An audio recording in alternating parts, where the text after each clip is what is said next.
let's talk about CV. So if you've ever been in a situation where you're not looking for a job and you need to go find that next opportunity, you need to know exactly what the hiring executives are looking at. So now is the perfect time to join us as we invite back to the stage award-winning engineer Bello, Mohammed, Tongo, and Miss Halima Ibrahim Abba for an exclusive session to give you tips on what you need to do to be an intrapreneur and transform your CV resume to position you as a value proposition to your personal brand, capable of delivering and value to any organization. So you want to enhance your influence and build profitability for any business and any institution you join. You don't want to miss this. We're going in and going to uncover what the tips and tricks that everyone needs to look for. So welcome back, Bello. How's it going? How's your morning going?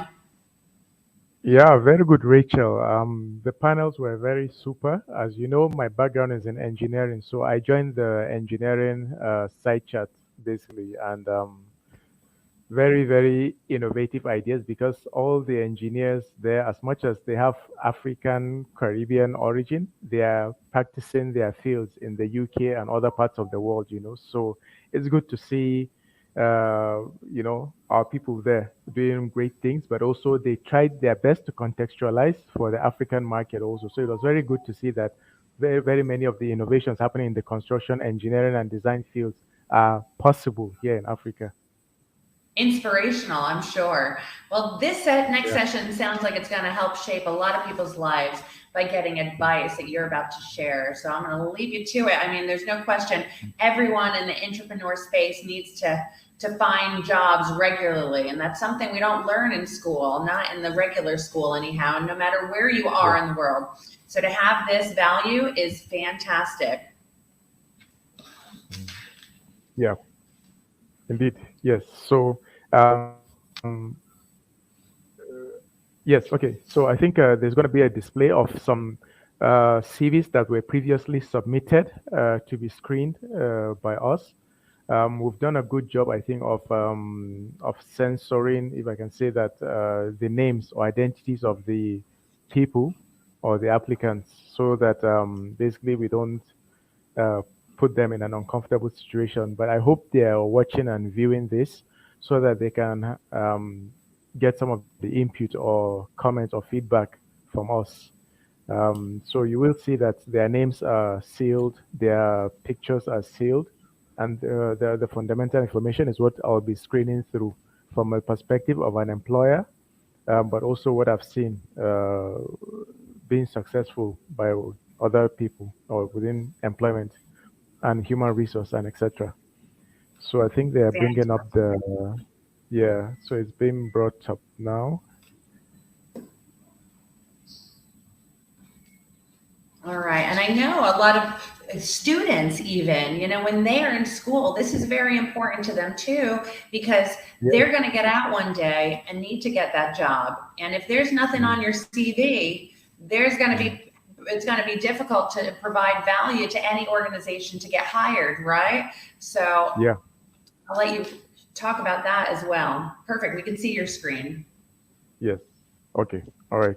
Um, T Media, can we move now the slide? Okay. So this is from someone. Obviously, it's not clear, male or female. Um, and generally, by the way, let me say something before we go into this. The same way as you come and present yourself during an interview, in terms of what really an employer what you think an employer is looking for is the same way that your paper presentation or your CV or your resume is approached basically. And these days, obviously, we have platforms like LinkedIn that mimic a CV. Um, so going beyond the traditional CV of using an MS Word, type in all of your details there. These days, it's gone beyond that. In fact, to a certain extent, some employers prefer to even see who they are, basically the picture and image of the person that they are looking at, whose CV they are looking at, and they go beyond LinkedIn also, they try to go on their social media platforms to see really what kind of personality does this individual have beyond just the professional side of things. So the most important thing in a CV, even from my perspective, what I look at is the work experience, basically. Or sorry, even before the work experience is the qualification. Some organizations like Google and some of these big tech companies have now said they don't really care about the academic qualification or the academic degree in terms of whether you have a first class 90% or GPA of five or 4 point something something. Usually they don't look at that apparently, but I tend to look at that. So your academic qualification, whether you are really qualified to practice in the profession, is very important before the professional profile that you have. Also, on this, especially fields like engineering, like medicine and law, without that academic aptitude or certification, you won't be accepted, especially because there are regulators in government that screen through all of this information. So it's important that the academic qualification is right, especially for medicine, engineering, and law. For the rest, you can kind of get away with not being uh, fully, from that sort of department or faculty. By the way, education also is something that is one of those three, as I mentioned earlier. But that also is being seen by different education bodies as something that kind of can be supplemented with other courses or trainings. So yeah, your academic qualification. So typically, when I look at this, I will say, okay, is he or she even qualified or has the right degree to actually be in existence within this organization? I see that he or she has, or let me use they here. Um, they've used, they've started with their competencies and skills.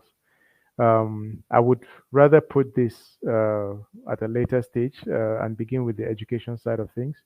The person has also prioritized awards with Martina Teacher of the Year award and several other awards that they've gotten.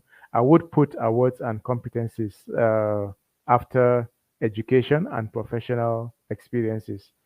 Um, I haven't seen anything in relation to professional experiences here, so that would definitely raise eyebrows. But this also is there's something when I was in university that people always say that after university they will always ask you the number of years of work experience that you have. And then the dilemma is that for some people, um, they will say, okay, I've been spending 4 years in university. Where is the time to actually gain those work experiences? The best way to get those work experiences is through internships during your holidays, during your summer breaks, uh, Christmas break, Easter break, and all of those short interludes during the academic session. The other way to get it is actually through through through jobs that you will do after your schooling hours and also during the weekends.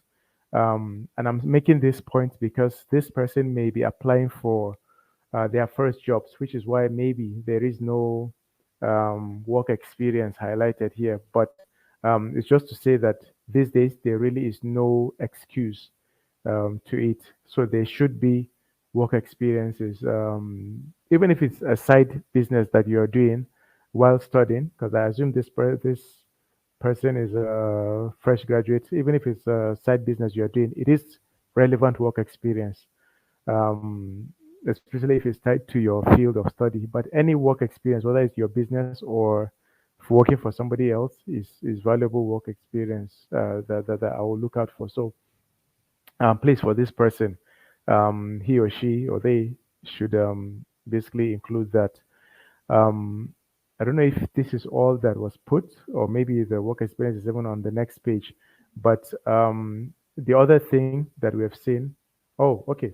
So there are work experiences put.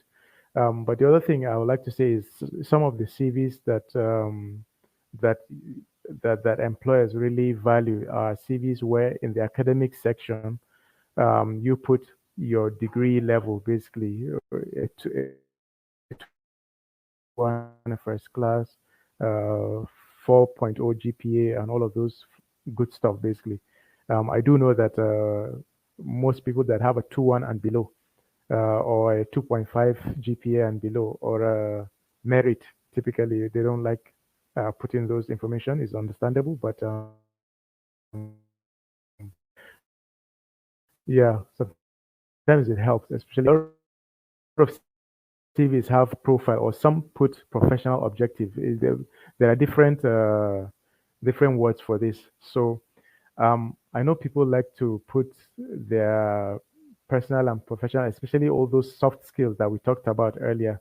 Soft skills, technical skills, leadership, motivation, all of those things where people say, I can work under pressure, I am a good multitasker, and all of those things they're really good.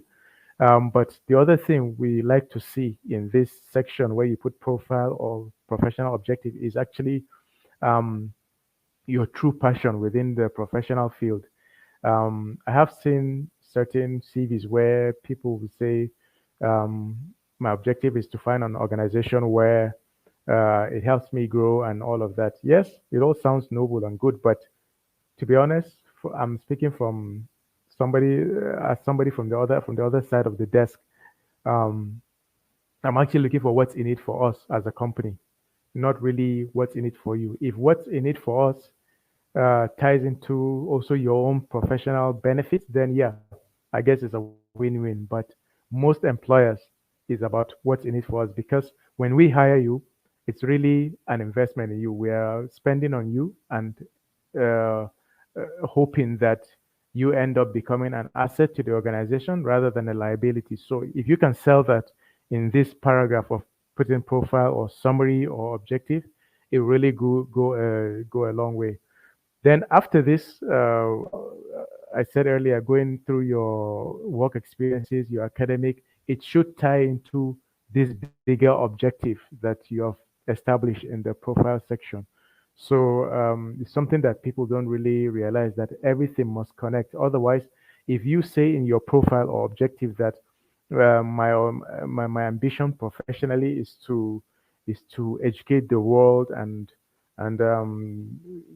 be a good teacher or build pupils and things like that.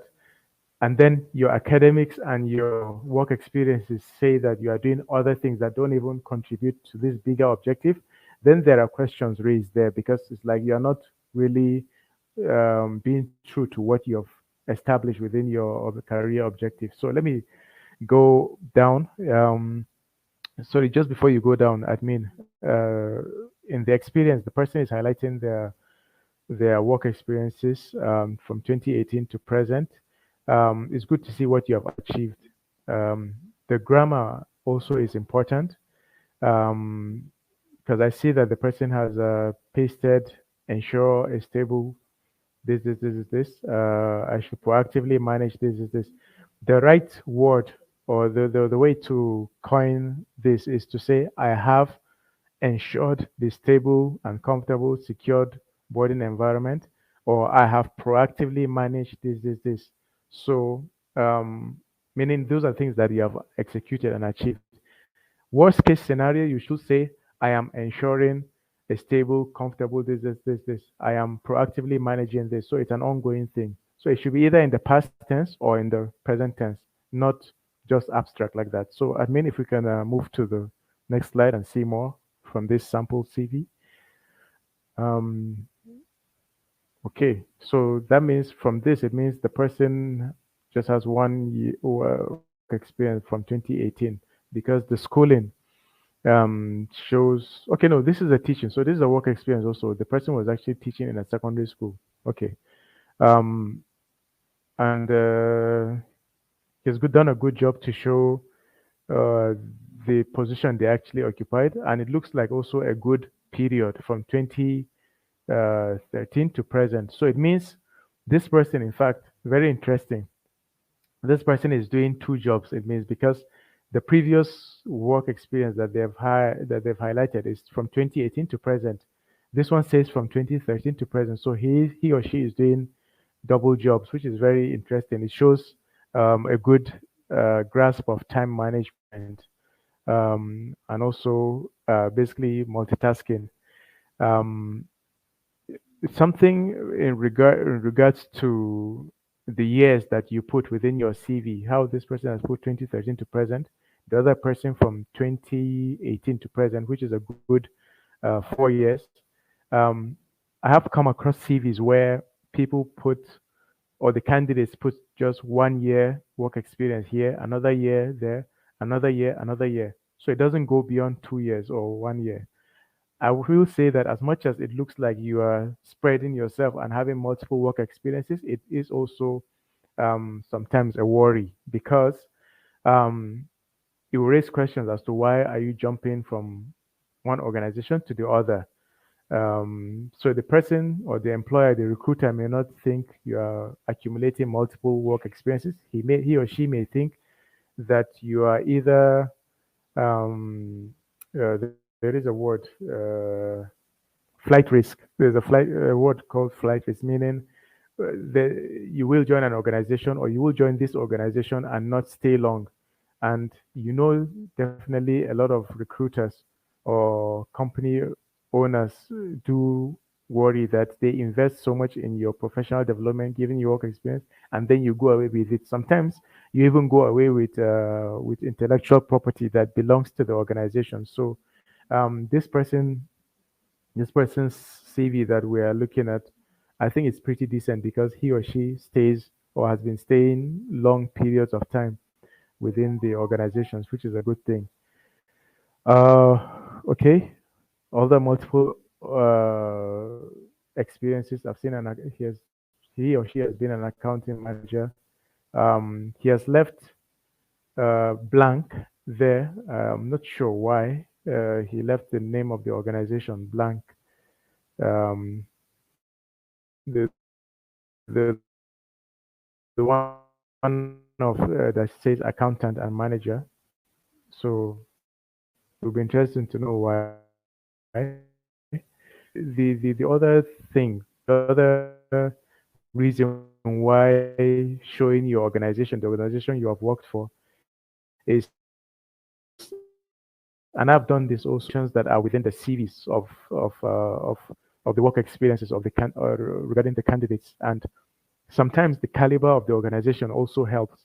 If I go to an organization that you've highlighted in your CV, and I notice that they don't have a they don't have a website, or they haven't really done well, or they are really just a micro enterprise, or they really are not basically at a large scale level, it does show me that maybe the scale of whether of being a manager there in an organization may not be something that can be comparable to being a manager in Tongston or in the current organization that you are looking for your job. So sometimes it's up to us. We do measure the fact that yes, you can say you are an accountant or accounting or a manager or executive in an organization, but really, what does that organization do, and at what level is that organization operating within their industry? So that comparison is really done by recruiters. Before we move to the next candidate, key contributions and achievements. Okay. So these key contributions and achievements, please, it's good if you are putting them in each of the other work experiences, because I see that the person has only put it in this job from 2011 to 2013, and also in the job that says account manager or accountant and manager from 2010 to 2011. So it would have been good to see all of those um, experiences or all of those achievements in the other in the other segments of the CV. So I don't know if if this is very clear, but it also looks like there's a lot of mix with the education side of things. I see secondary school teaching, but okay, I think let's move on to the next one. But I hope this candidate has really um, gotten as much from what I've said. So candidate number two, he has also started with his skills.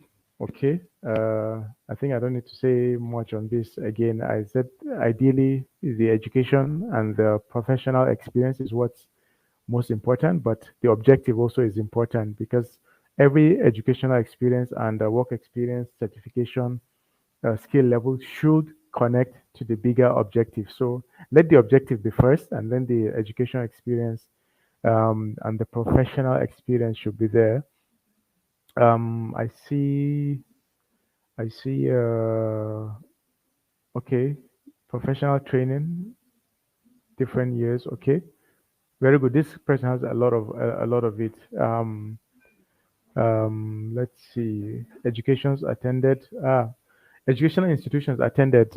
Please let me say here that the period as to where you actually um, the period as to where you schooled. So from if you schooled from 2010 to 2015, it will be good to highlight it. So please, not only you shouldn't only put the certificates and also the university. You should also put the period. That's what I've observed here that is missing. If you can move to the next slide, let me see what else he or she has. Okay, experiences. Okay, so this should have come prior. Head of operations, May 2021. Okay, period is very important. So I am assuming that this person is still on this job.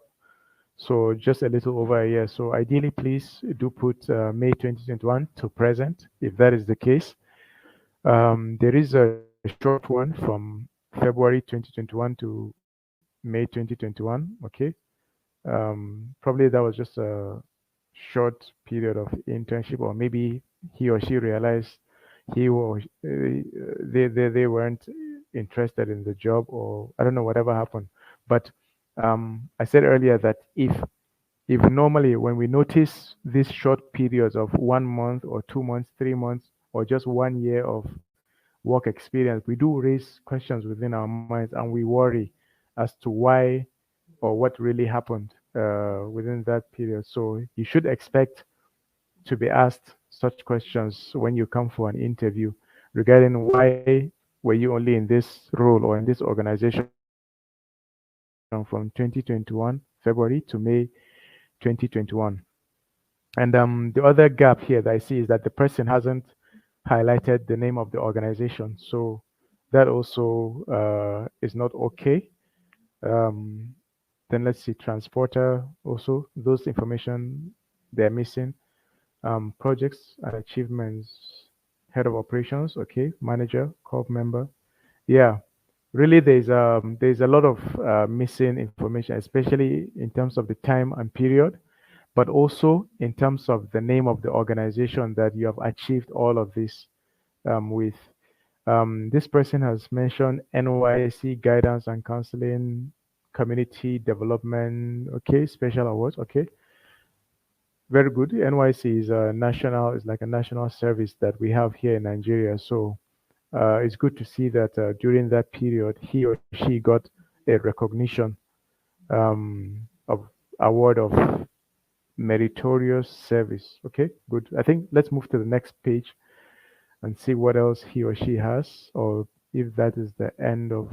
Okay, so it is the end for he or she. Okay, um, human resource officer. Okay, so this person has done a good job to start with the general summary of their profile. Um, but the same thing is missing from the previous two, which is yes, you are a human resource officer or specialist, but also, and you are a gender advocate. Okay, you are an editor, and you are a passionate gender advocate. Okay, I see that is very highlighted there. But the thing is, why? What is this all leading to?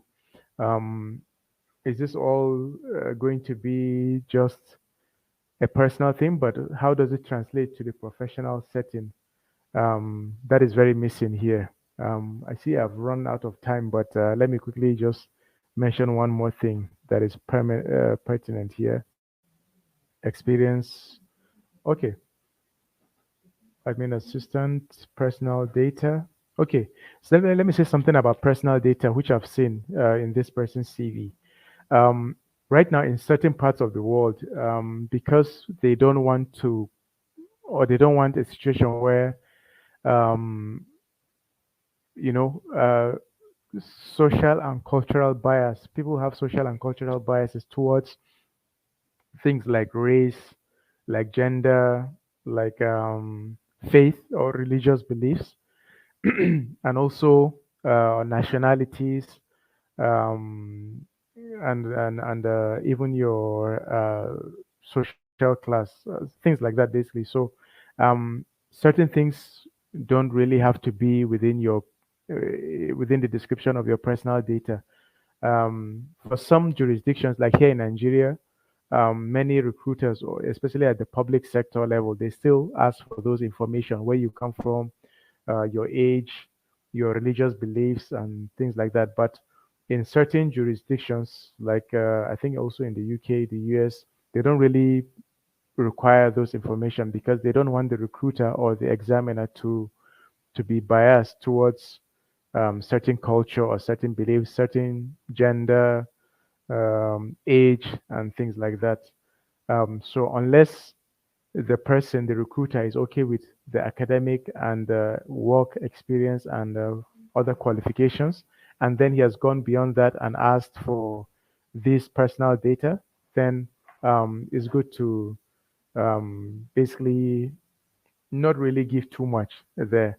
Just keep it simple and focus on the main things. I think age is important also because some organizational cultures, they even with Tongston, we like a more young type of human resource, and anybody that is within a certain age, we try to put them within a different category of recruitment, like a consultant or an advisor or even a board member. So that's what I want to say regarding personal data. I think I've I said I overshot my time, but I don't know if there's any other thing on the next page for this candidate, so that I'll just conclude and we move on to the next session. Okay, responsibilities. Is this the same person? Competence, educational background. So you can see the person too has put educational background almost to the last segment.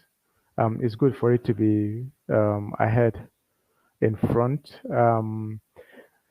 Competencies. Let me conclude by saying whenever you highlight your competencies, that oh, I'm a problem solver, I'm a collaborator, I'm a team worker, I work well under pressure, and etc. Be very well assured that the examiner or the recruiter is going to have a way of testing you, especially during the job interviews, but also how even with Tongston we do certain other recruitment exercises to check whether really are you a team player, are you a leader, are you a multitasker, are you a good time manager, and etc. So if that when you reach that level or that stage and you obviously fail in those you fail to exhibit all those competencies that you've said, then you are definitely going to be almost seen as a liar in a way, or you have basically deceived the recruiter, or you're trying to deceive the recruiter. So be very careful, please, with whatever you've said in terms of competencies, soft skills, technical skills, and all that. So team media, I will pause here because it's 11:53, but I will try to give maybe on the side a bit more information on these elements of a CV and of a profile. But what's most important is to see that right now in the markets or in industries, people are looking beyond your CV. We're looking at your social media. We're looking at your LinkedIn and other things that you're doing in an extracurricular capacity. But it's important that it connects to your bigger professional objective. So I'm gonna stop here, Rachel. I've gone beyond board, so apologies for that. Hope that was helpful. Thank you. And yes. Thank you, Bello. That was very informative. I think this is crucial for every single person that has joined us today. It is so important. And the Tongston Global Career and Business part of Tongston is able to provide you with all that support and guidance. I know that in your Tongston.com products, you have a whole bunch of career and business advisory different products. Is there somewhere that you would, which product would you advise for someone looking for that support and guidance from Tongston? Because they could get 25% off right now if they get it today. So I want to make sure you know, we can tell them where to go. Yes, exactly. So there's the career and business advisory session or product that we have that very much addresses issues of CVs, personal branding, and basically how to sell yourself to a recruiter. So all of those are there. And the other aspect of what this product does is that it also helps you with your, not just the personal branding, but also your personal finance and basically building your capacity to meet the needs of the type of CV or profile that a recruiter is looking for. So I would advise the career and business advisory. I think that is the best way that you can get everything as far as a CV or selling yourself to a recruiter or even marketing yourself to the rest of the world and your industry. Fantastic. And like I said, Tongston.com, you're going to find out that today, just today, by using a coupon code of TEES 2022, you will get 25% off, which is great. If you join our challenges right now and get involved online, post and do a couple of the scavenger hunts, you can win up to 50% off of these courses. So make sure you get to the event page, click type form, click scavenger hunt, and see all the great prizes you could win by getting involved. Again, we're hashtagging TEES 2022 across all social media, and we want you to get engaged by telling us what kind of entrepreneur you are and the value you bring to the world. So definitely get involved. Check those out. And coming up next really soon, we're going to be asking for you to get involved with the People Choice Awards by some of those great startups that we're pitching for ideas and funding. One lucky winner today is going to be announced, and they're going to be the winner of $500. They may even have the opportunity for some one-to-one coaching and additional funding to build their business. So we're going to need your help there. Again, if you go to the stage aspect on the platform, you can find there's polls, type form, and in each one of these subcategories, you'll have links to what we're doing and how to get involved during our fantastic event, the Tongston Entrepreneurial Education Summit 2022. We're so happy you're here. We're keeping you engaged.